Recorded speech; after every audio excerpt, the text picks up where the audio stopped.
Guys ఎట్లున్నారు? నేనైతే మస్తు మంచిగా ఉన్నా. అండ్ ముందుగా వెల్కమ్ టు మై ఛానల్. అయితే ఈ అల్ల ముచ్చటేందంటే నేను ఈ రోజు గుత్తి వంకాయ కర్రీ అయితే చేసిన. ఓకే, మరి ప్రాసెస్ లోకి వెళ్ళిపోదామా? Let's get started. ఫస్ట్ ధనియాలు, తర్వాత కాస్తంత కొబ్బెర, నెక్స్ట్ చింతపండు, నువ్వులు, ముందుగా వీటన్నిటిని వేయించుకోవడానికి ఫస్ట్ అయితే ముందుగా స్టవ్ ఆన్ చేసుకొని స్టవ్ పైన పోప్ పాన్ అయితే పెట్టేసుకోవాలి. పాన్ హీట్ అయ్యే వరకు ఆగి పాన్ హీట్ అయ్యాక అందులో ఆయిల్ ని యాడ్ చేసుకోండి. జస్ట్ వీటన్నిటిని వేయించుకోవడమే కాబట్టి నేను కాస్తంతే ఆయిల్ ని యూజ్ చేసిన. ఆయిల్ కూడా హీట్ అయిన తర్వాత అందులో ధనియాలను అయితే వేసుకోండి. ధనియాలను అందులో వేసాక ఒక్కసారి అటు ఇటుగా కలుపుకోండి. వీక్ డేస్ మీల్స్ లో ఇది 4th డే స్పెషల్. ఈ రోజు నేనైతే గుత్తి వంకాయ కర్రీ అండ్ రైస్ చేసిన, కానీ కాస్తంత డిఫరెంట్ గా చేసిన. కాస్తంత డిఫరెంట్ గా అంటే ఎలా చేసావని అనుకుంటున్నావా? ఇదిగో అమ్మాయి, వీడియో మొత్తం స్కిప్ చేయకుండా చూసేయండి, తెలిసిపోతుంది. నెక్స్ట్ ఇందులో చింతపండుని కూడా యాడ్ చేసేసిన. నెక్స్ట్ చింతపండు కూడా ఫ్రై అయిన తర్వాత నేను నువ్వులను అయితే యాడ్ చేసిన. నెక్స్ట్ కొబ్బరిని కూడా యాడ్ చేసిన. కొబ్బరిను కాస్తంతే తీసుకున్నా. ఎక్కువగా కొబ్బరిని తీసుకుంటే మొత్తం కొబ్బరి ఫ్లేవరే వస్తుంది కదా, సో అందుకనేసి కాస్తంతే తీసుకున్నా. వీటన్నిటిని 1-2 సార్లు మంచిగా కలిపేసుకొని అన్ని వేగినాయి అనిపించినప్పుడు ఒక మిక్సీ జార్ అయితే తీసుకొని ఆ మిక్సీ జార్ లో వీటన్నిటిని వేసేయండి. నెక్స్ట్ ఇది చల్లారే వరకు మిక్సీ జార్ ని అలానే పక్కన పెట్టేసి నెక్స్ట్ మళ్ళీ పోప్ పాన్ ని స్టవ్ పైన పెట్టేసుకోండి. పాన్ లో ఆనియన్స్ వేసేసి కంప్లీట్ గా ఆనియన్స్ ని మొత్తం అందులో వేసేసాక ఒక్కసారి దానిని కలిపేసుకోండి. ఈ ఆనియన్స్ ని నేనైతే మిక్సీ పట్టడానికి ఫ్రై చేసుకుంటున్నా. అంతేగా, మరి గ్రేవీ చిక్కగా ఉండాలి అంటే పేస్ట్ పట్టుకొని వేస్తేనేగా గ్రేవీ చిక్కగా అవుతుంది. ఈ ఆనియన్స్ ని అయితే డీప్ గా ఫ్రై చేసుకోవాలి. ఆనియన్స్ ని పాన్ లో వేసేటప్పుడు ఆయిల్ లేకుండా వేయండి. నెక్స్ట్ ఆనియన్స్ కి పచ్చివాసన పోయిన తర్వాత అవి కాస్తంత వేగిన తర్వాత కొంచెం ఆయిల్ అయితే యాడ్ చేసుకోండి. అప్పుడు మీరు కూడా ఇలానే చేస్తారా లేదా డిఫరెంట్ గా చేస్తారు? గుత్తి వంకాయ కర్రీ అంటే నేనైతే నాన్ వెజ్ తో ఈక్వల్ గా తీసుకుంటా. అంటే అంత పిచ్చి అన్నమాట నాకు. గుత్తి వంకాయ అయినా ఓకే, మళ్ళీ ఇట్లా కాకుండా రెగ్యులర్ గా మనం ఎప్పటికీ చేసుకుంటాం చూడండి నార్మల్ గా వంకాయ, అట్లయినా గానీ పిచ్చి నాకైతే. ఈ వంకాయ వంకాయ వంకాయ అంటే నేనైతే పడి చచ్చిపోతా. బేసిక్ గా నాకైతే చిన్నగా ఉన్నప్పుడు వంకాయ అంటేనే చిరాకు. అసలు నేను స్కూల్ టైమ్ లో ఉన్నప్పుడు మా ఫ్రెండ్స్ ఎవరైనా మా ఇంట్లో వంకాయ అంటే ఎవరైనా నాకు వంకాయ అంటే చాలా ఫేవరెట్ అని అంటూ దీని అమ్మ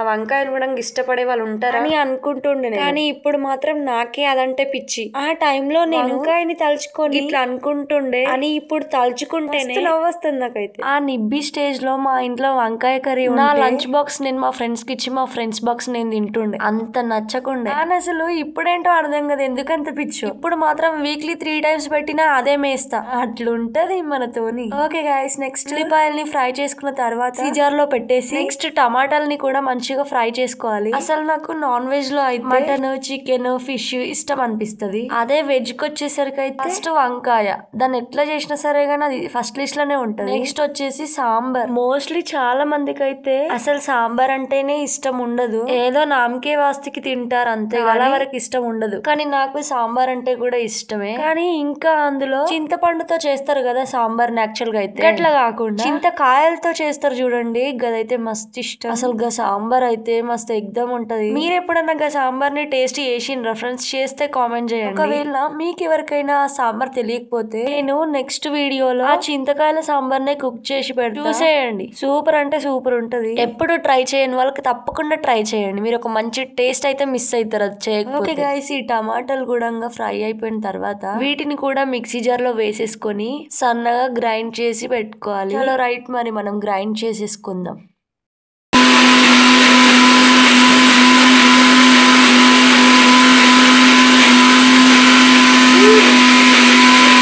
ఓకేనా గైస్, చూసేసేయండి. ఫైనల్ గా మనం గ్రైండ్ చేసి అయితే పెట్టుకున్నాము. ఏంటమ్మా వయ్యారి, గొంతేంటి అలా అయిపోయింది? డైలీ లొడలొడ లొడలొడ వాగేస్తా ఉంటావు, ఈ రోజు ఏంటి గొంతంతా అలా అయిపోయింది అని అనుకుంటున్నారు కదా. నిజమే, నా గొంతు అయితే చేంజ్ అయిపోయింది. నాకు ఫుల్ కోల్డ్ అయింది, అందుకే గొంతు చేంజ్ వస్తుంది. నా చెవులకి చాలా ప్రశాంతంగా ఉంది రా అని అనుకుంటున్నావు కదా నువ్వు. గట్ ఎటో చూడకుండా నేను నిన్నే అంటున్నా. టెన్షన్ తీసుకోక బిట, 2 రోజులలో మళ్ళీ గొంతుని సెట్ చేసుకొని మళ్ళీ వచ్చి రేకు డబ్బాలో రాళ్ళే చూపిన. చలో గైస్, ఇప్పుడైతే మనం మనం ప్రాసెస్ స్టార్ట్ చేద్దాం. ఫస్ట్ స్టవ్ ఆన్ చేసుకుని స్టవ్ పైన బౌల్ పెట్టేసుకోవాలి. బౌల్ పెట్టేశాక బౌల్ హీట్ అయినాక కర్రీకి సరిపడినంతగా ఆయిల్ ని అందులో వేసుకోవాలి. అంతేగా ఆయిల్ వేసేసి వదిలేసేయండి. ఇంకా బయటకు వచ్చి ముచ్చట పెట్టండి. మాడిపోయినాక పోయి చూడండి. హలో హలో నిజమే అనుకోగలరు, కొంపదీసి అట్లే చేయగలరు. అలా కాదులే గానీ జస్ట్ జోకేసిన. ఆయిల్ హీట్ అయిన తర్వాత అందులో ఆనియన్స్ అయితే యాడ్ చేసుకోండి. యాడ్ చేశాక ఒక్కసారి దాన్ని కాస్త అటు ఇటుగా కలిపేసుకొని ఆనియన్స్ మగ్గే వరకు వెయిట్ చేయండి. ఫ్రెండ్స్ మీకు అసలు ఎన్ని థ్యాంక్స్ చెప్పినా కూడా తక్కువనే అనిపిస్తుంది నాకు. ఎందుకనేసి అంటారా, ఈ 4 days నుంచి పెడుతున్న వీడియోస్ కి అయితే చాలా మంచి రెస్పాన్స్ అయితే వస్తుంది, వ్యూస్ అయితే చాలా వస్తుంది. నేను ఎక్స్పెక్ట్ చేసింది అయితే చాలా తక్కువ, కానీ రియాలిటీకి వచ్చే వరకు చాలా ఎక్కువే వస్తుంది. రీజన్ అయితే మీరే. నేను ఏదో జస్ట్ లైట్ గా అనుకొని చెప్పినా గిట్ల గిట్ల పెడతా అని, కానీ మీరు అదే సీరియస్ గా తీసుకొని ఎంకరేజ్ చేయడం అయితే స్టార్ట్ చేశారు. ఇంకా ఇంట్రెస్ట్ ఎక్కువ అవుతుంది డైలీ పెట్టాలని. మీరు నన్ను సపోర్ట్ చేస్తున్నందుకు అండ్ నా వీడియోస్ కి లైక్స్ చేస్తున్నందుకు చాలా అంటే చాలా చాలా థ్యాంక్స్ అండి మీకు. నెక్స్ట్ మనం కరివేపాకును యాడ్ చేసుకుందాం. మీ రెస్పాన్స్ లో నాకు అర్థమవుతుంది మీరు డైలీ నా వీడియోస్ కోసం చూస్తున్నారు, వెయిట్ చేస్తున్నారు. మిమ్మల్ని డిసప్పాయింట్ చేయడం కరెక్ట్ కాదనేసి నాకు వీల్ కాకుండా నైట్ 1 వరకు వీడియో ఎడిట్ చేసి మార్నింగ్ వాయిస్ ఓవర్ ఇచ్చి తర్వాత వీడియోనైతే పోస్ట్ చేస్తున్నా. సో డైలీ ఒకే టైం కి వీడియోస్ పోస్ట్ చేయడం అంటే కుదరట్లేదు. సో మీరు అర్థం చేసుకుంటారనేసి ఎప్పుడంటే అప్పుడు పెట్టేస్తున్నా. అసలు వీడియో ఎప్పుడు పెట్టినా గానీ ప్రతి వీడియో మంచిగా రీచ్ వస్తుంది. సో ఇంకా సపోర్ట్ చేసి లైక్ షేర్ సబ్స్క్రైబ్ చేసుకోండి friends. Okay guys, next matter లోకి వస్తే ఇందాక మనం కరివేపాకునైతే యాడ్ చేసుకున్నాం. అది కూడా వేగిన తర్వాత మనం కాస్తంత పసుపు అండ్ కాస్తంత అల్లం వెల్లుల్లి పేస్ట్ ని ఇందులో యాడ్ చేసేసుకుందాం. వీటిని కూడా యాడ్ చేసుకున్న తర్వాత మంచిగా కలిపేసుకోవాలి. ఫ్రెండ్స్ నా వీడియో చూసే వాళ్ళల్లో మీలో కూడా ఎవరికైనా యూట్యూబ్ ఛానల్ ఉంటే నాకు చెప్పండి, నేను సబ్స్క్రైబ్ చేసి మీ వీడియోస్ చూస్తూ లైక్స్ అయితే చేస్తా.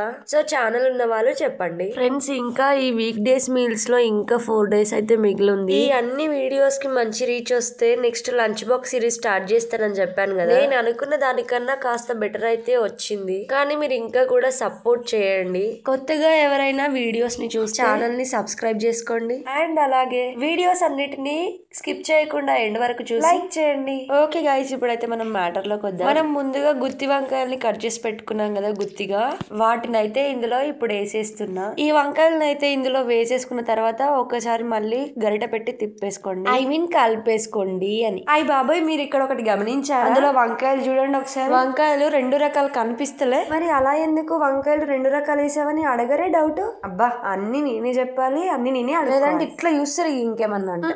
సర్లే, అసలు యాక్చువల్ గా అయితే బ్లాక్ కలర్ లో వంకాయలతో అయితేనే కదా గుత్తి వంకాయ చేస్తారు, కానీ నా దగ్గర అవి కొన్నే ఉండే. చేసేది చాటాడు, తినేది గంపెడు అన్నట్టు ఆ 4 వంకాయలతో ఏం కర్రీ అవుతుంది. సో అందుకే వీటిని వాటితో కలిపేసా, ఫైనల్ గా వండేసా. అసలు ఇంతకు ముందు రోజులలో గుత్తి వంకాయ కర్రీ అయితే స్టఫ్ ని రెడీ చేసుకొని కట్ చేసి పెట్టుకున్న వంకాయల మిడిల్లలో పెట్టేస్తుండే, కానీ ఇప్పుడు అది డైరెక్టే. మీరు కూడా ఇంతేనా?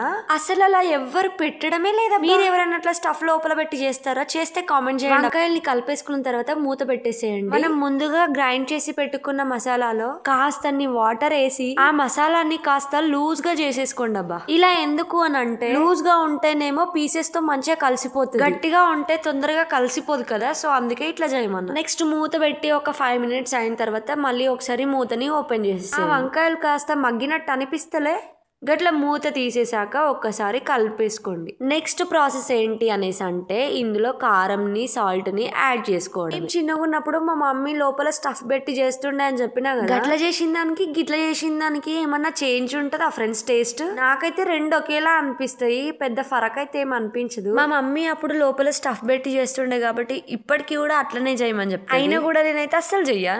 ఎందుకనేసి స్టఫ్ నంత లోపల పెట్టినా కూడా అది మళ్ళీ బయటికి వచ్చేస్తుంది కదా. సో అందుకే మా మమ్మీ అట్లా చెయ్యు అని చెప్పినా కూడా నేను ఏమంటాను తెలుసా, అరే చల్పో మమ్మీ, ఎట్లా చేసినా గానీ అన్ని తింటే లోపలికి పోతాయి, పొద్దుగలన్నీ బయటికి వస్తాయి అనేసి అంట.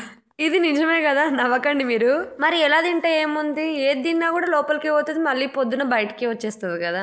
ఓకే గైస్, ఇప్పుడైతే ఇందులో కారం ని వేసేసుకుంటున్నా రుచికి సరిపడినంత, అలాగే రుచికి సరిపడినంత సాల్ట్ ని కూడా యాడ్ చేసుకుంటున్నా. ఈ రెండింటిని యాడ్ చేసుకున్న తర్వాత ఒకసారి దీన్ని మంచిగా కలిపేసుకోవాలి. ఫ్రెండ్స్ మీకైతే ఎవరైనా చాలా ఫ్రీగా చాలా ఫ్రెండ్లీగా ఉండే సిస్టర్స్ ఉన్నారా? నాకైతే నా ఓన్ సిస్టర్స్ 2 ఉన్నారు. చాలా అంటే చాలా ఫ్రెండ్లీగా ఉంటాం మేమైతే, అందులో కూడా నేను చాలా లక్కీ పర్సన్. పర్సన్ ని. నా పర్సనల్ లైఫ్ లో కాకుండా మా ఫ్యామిలీ విషయంలో మాత్రం నేను చాలా లక్కీ పర్సన్ ని. ఎందుకనేసి అంటే మమ్మీ డాడీ చాలా మంచివాళ్ళు. అండ్ ఇంకా సిస్టర్స్ అంటారా, నేను ఎంత బ్యాడ్ సిచ్యువేషన్ లో ఉన్నా మా సిస్టర్స్ ఇద్దరు నా కోసం తప్పకుండా ఉంటారు. సో ఆ విషయాలలో నేను చాలా లక్కీ గల్లి. నా పర్సనల్ విషయంలో మాత్రం నేను చాలా అన్లక్కీ. చిన్నప్పటి నుంచి కూడా అంతే. నా పర్సనల్ లైఫ్ లో నచ్చింది ఏది నాతో ఉండదు. నేను ఎవరినైతే ఫస్ట్ ప్రియారిటీ అనుకుంటానో వాళ్ళే నన్ను వదిలేస్తారు. సో పర్సనల్ విషయానికి వస్తే నేను చాలా మస్తు హర్టింగ్ అనిపిస్తుంది, కానీ తప్పదు ఇంకా భరించడం. ఏదేదో అనుకుంటాంలే కానీ అన్ని అయితే అది లైఫ్ ఎందుకు అవుతుందిలే. ఓకే గైస్, నెక్స్ట్ అయితే మనము మిక్సీ పట్టి పెట్టుకున్న మసాలాని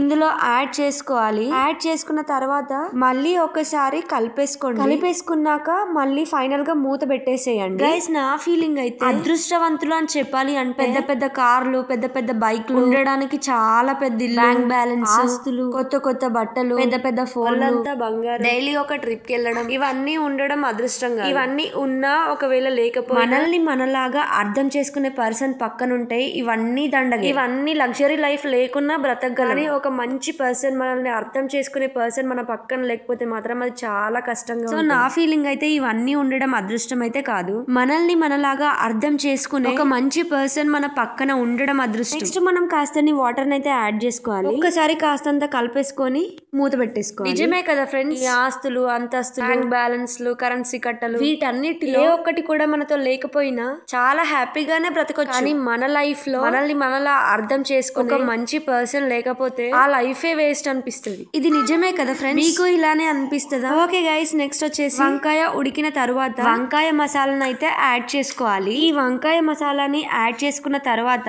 ఫైనల్ గా కొత్తిమీరతో అయితే గార్నిష్ చేసుకోవాలి. అంతే, ఇంకా గుత్తి వంకాయ కర్రీ రెడీ అయినట్టే. గుత్తి వంకాయ కర్రీ చేసుకోవడం అయితే ఇప్పుడు అయిపోయింది. గార్నిష్ చేసుకున్న తర్వాత చూసేయండి, ఇంకా కర్రీ అదిరిపోయింది కదా. నువ్వు వీడియో చూసుకుంటూనే లొట్టలు వేస్తున్నావు నాకు తెలుసు. అయ్యి బాబాయ్ పరుగు పోయింది కదా. నేను లొట్టలు వేసేది తలకెలా కనబడింది అబ్బా అనేసి అనుకుంటున్నావు. అది అంతేలే, సీక్రెట్ చెప్పకూడదు, చెప్తే మీరు జాగ్రత్త పడిపోరు, అందుకనేసి నేను చెప్పను. ఓకే గైస్, మరి మీరేం తిన్నారు, మీ ఇంట్లో ఏమేం కర్రీస్ కుక్ చేశారు, ఏమైనా నాతో చెప్పే ముచ్చట్లుంటే చెప్పేసేయండి. ఇక్కడ నేను మాట్లాడుతుంటే ఏటో ఆలోచిస్తున్నావేంటి?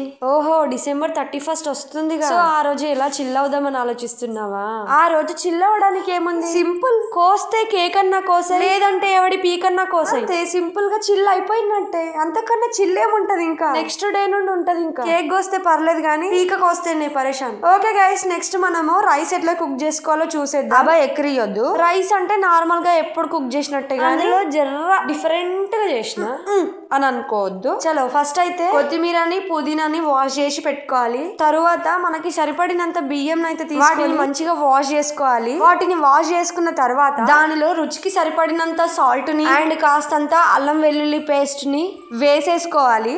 నెక్స్ట్ పుదీనాని మంచిగా వాష్ చేసి దానిని కూడా ఆ కడిగి పెట్టుకున్న రైస్ లో అయితే వేసేసేయాలి. పుదీనాని కంప్లీట్ గా వేసేసిన తర్వాత పైన నుండి కాస్తంత ఆయిల్ ని యాడ్ చేసుకోవాలి. నేను దీనిలో వీడియో తీయడం మర్చిపోయినా, ఆయిల్ యాడ్ చేసింది, సో మీకు యాడ్ చేసుకోమని చెప్తున్నా, నేను మర్చిపోయినాను కాబట్టి. నెక్స్ట్ స్టవ్ అయితే ఆన్ చేసుకోవాలి. స్టవ్ పైన దీనిని పెట్టేసేయండి. స్టవ్ మీద పెట్టేశాక దీనిపైన మూత పెట్టేసి వదిలేసేయండి. ఒక్క 7 to 10 minutes ఆగినాక నెక్స్ట్ మళ్ళీ దానిపైన మూతని తీసేసి ఒకసారి దాన్ని అటు ఇటుగా కాస్తంత కలుపుకోండి. డైలీ రొటీన్ గా అయితే నార్మల్ గా చేసుకుంటాం కదా, జస్ట్ రైస్ లో ఓన్లీ సాల్ట్ ని యాడ్ చేసుకుని వండుకుంటాం. కొంతమంది అందులో కూడా సాల్ట్ ని యాడ్ చేస్తారు, కొంతమంది యాడ్ చేయకుండానే కుక్ చేస్తారు. ఇది కూడా గంతే, అంత నార్మల్ గా కాకుండా కొంచెం డిఫరెంట్. టేస్ట్ విషయానికి వస్తే ఇది కూడా బగారా రైస్ లాగానే ఉంటది, కానీ అందులో స్పైసెస్ ఉంటాయి, దీనిలో స్పైసెస్ ఏమి ఉండవు. అంతే. ఇలా చిన్న పిల్లలకి వండి పెట్టడం అయితే చాలా బెస్ట్ అనుకుంటా నేనైతే. ఎందుకనేసి అంటే మనం నార్మల్ గా ఎప్పుడు చేసుకునే బగారా రైస్ లో స్పైసెస్ వేస్తాం కాబట్టి పిల్లలకి తినడానికి కష్టం అవుతుంది కదా, అసలు తినరు కదా. సో ఇట్లా స్పైసెస్ ఏమీ వేయకుండా, పచ్చిమిర్చిలను కూడా వేయకుండా ఓన్లీ వీటిని మాత్రమే యాడ్ చేసి పిల్లలకి వండి పెట్టినామంటే వాళ్ళకి కాస్త టేస్ట్ చేంజ్ అయినట్టు అనిపిస్తుంది, వాళ్ళకి కారం కూడా అనిపించదు కదా. సో ఇది వాళ్ళకి వండి పెట్టడం అయితే బెస్ట్ ఆప్షన్. మళ్ళీ ఒకసారి ఒక 5 నిమిషాల తర్వాత మూత తీసేసి ఒక్కసారిగా దానిని కలుపుకోండి. ఇంకా కాస్త వాటర్ వాటర్ గానే అనిపిస్తుంది కదా, ఒక్కసారి దాన్ని ఈక్వల్ గా మంచిగా కలిపేసుకోండి. ఆ రైస్ ని ఈక్వల్ గా కలిపేసుకున్న కలిపేసుకున్న తర్వాత నెక్స్ట్ మళ్ళీ దాన్ని ఒక 5 నిమిషాల వరకు స్టవ్ మీదనే ఉంచేసేయాలి. ఎందుకనేసి అంటే ఆ వాటర్ గా ఉండింది కదా పైన, ఇంకొక 5 నిమిషాలు మనం అలానే స్టవ్ మీద పెట్టేసి ఉంచేసి మూత పెట్టేసేస్తే ఆ వాటర్ కూడా అనిపించదు. ఇంకా కూడా రైస్ కి వాటర్ గానే అనిపిస్తుంది కదా. సో నేను ఇంకా ఒక 5 నిమిషాలు స్టవ్ మీదనే ఉంచేసేయాలి. ఒకసారి మళ్ళీ రైస్ ని మొత్తం కింది నుంచి పైన వరకు కలిపేసుకున్న తర్వాత మళ్ళీ ఒక 5 మినిట్స్ వరకు అలాగే ఉంచేసేయండి. ఎంతో మంది జీవితాలని చూస్తే కూడా అర్థం కాలేదు లైఫ్ అంటే ఇలా ఉంటుందా అని. చిన్న ఏజ్ లో ఉన్నప్పుడు చిన్న మిస్టేక్స్ కూడా చాలా పెద్దదిగా అనిపిస్తాయి. అదే పెద్ద అయిన తర్వాత చాలా పెద్ద సమస్యలు కూడా చాలా చిన్నవిగా అనిపిస్తాయి. అదే కదా మెచ్యూరిటీ అంటే. ఒకరు చెప్తే గానీ తెలియలేదు నేను ఎలాంటి లైఫ్ ని లీడ్ చేస్తున్నాను, ఒకరిని చూస్తే గానీ తెలియలేదు నేను ఇలాంటి సిచ్యువేషన్ లోనే ఉన్నదాన్ని. డెసిషన్ తీసుకున్నప్పుడు తెలియలేదు, సడన్ డెసిషన్ వల్ల లైఫ్ ఏ మారిపోతుంది. ఆశ చచ్చిపోయే వరకు తెలియలేదు, ఆశ మనిషిని బ్రతికిస్తుందే తప్ప మనిషిలో మార్పు తీసుకురాదు. లైఫ్ లో నేను అన్ని కోల్పోయే వరకు తెలియలేదు నేను ఎంత మోసపోయాను అని. నేను వెనక్కి తిరిగి చూసుకుంటే గానీ తెలియలేదు నా లైఫ్ లోకి వచ్చిన వాళ్ళ అవసరాల కోసమే గానీ ప్రేమగా మాత్రం కాదని, జీవితం అంతా కోల్పోయాక తెలిసి ఏది శాశ్వతం కాదని. ఉన్నన్ని రోజులైనా హ్యాపీగా ఉండాలి, నచ్చినట్టు ఉండాలి, నచ్చిన వారితోనే ఉండాలి, గతాన్ని గుర్తు చేసుకొని బాధపడకుండా ఉండాలి. అంతే కదా, అందరూ బాగుండాలి, అందులో మనం ఉండాలి. ఓకే గైస్, ఇవేంటో చూసారా? ఇవి పాపడాలు. మొన్నొచ్చేసి కొత్తిమీరతో చేసిన అప్పాలని చూపించిన కదా, ఇవి వచ్చేసి కొత్తిమీరతో చేసిన పాపడాలు. వాటిని వచ్చేసి అన్నం అండ్ కొత్తిమీరతో చేస్తారు. వీటిని అయితే ఉప్మా రవ్వ ఉంటుంది కదా, ఉప్మా రవ్వ అండ్ కొత్తిమీరతో కలిపి వీటిని చేస్తారు. చూడడానికి రెండు సేమ్ గానే ఉంటాయి, చేయడం మాత్రం different. Okay guys, bye bye. మరి నెక్స్ట్ వీడియోలో మళ్ళీ ముచ్చటేద్దాం.